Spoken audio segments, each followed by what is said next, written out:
Hey everyone, it's Kira here, and I'm going to be showing you how to use the new 3D models in Funimate. So what you're going to do is create a new project, add a 3D scene layer, and then add 3D model.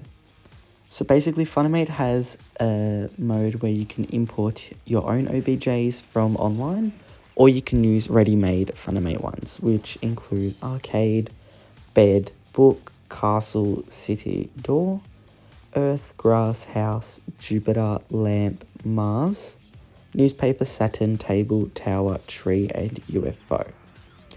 So what you can do is select these and it imports it straight away into your scene. So for now, I'm just going to give an example with Saturn.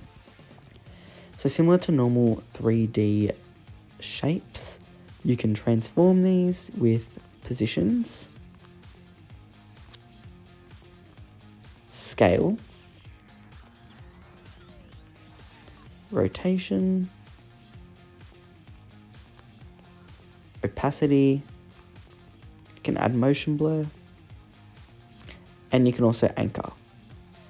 So very similar, moving it around, even if you change the view, you can see that the object is 3D, which is really good for edits. Then you can also change the material. So you can change the color, if you want to tint it, up to you, depending on the edit, but for now I'm just going to leave it normal.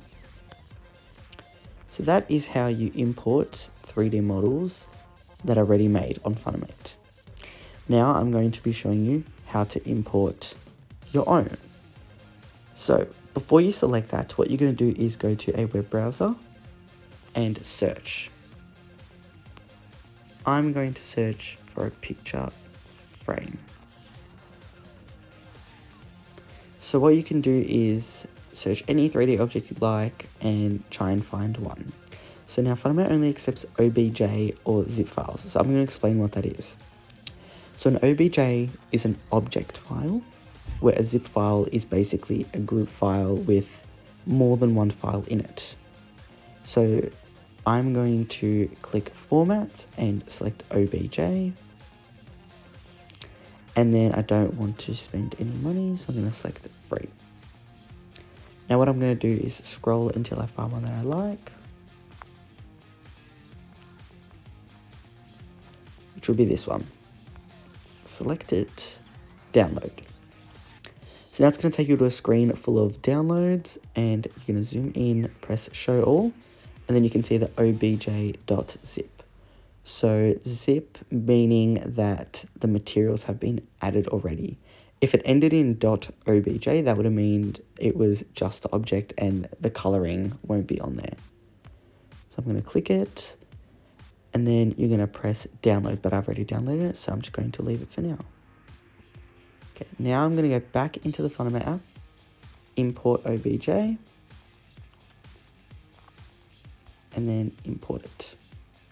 So it directly imports it. Since it was a zip file, it did add the material, which is perfect. Then you can transform it to wherever you like and add it to your scene. So say you wanted to add an image now, you can put the image in the frame, scale it, and to even show that it is 3D, you can even see behind it that there is the stand. So these work very well. Really good for future edits, and they will make them look amazing. So I hope that was helpful, and we can't wait to see all your edits with the new 3D objects. Thanks for watching.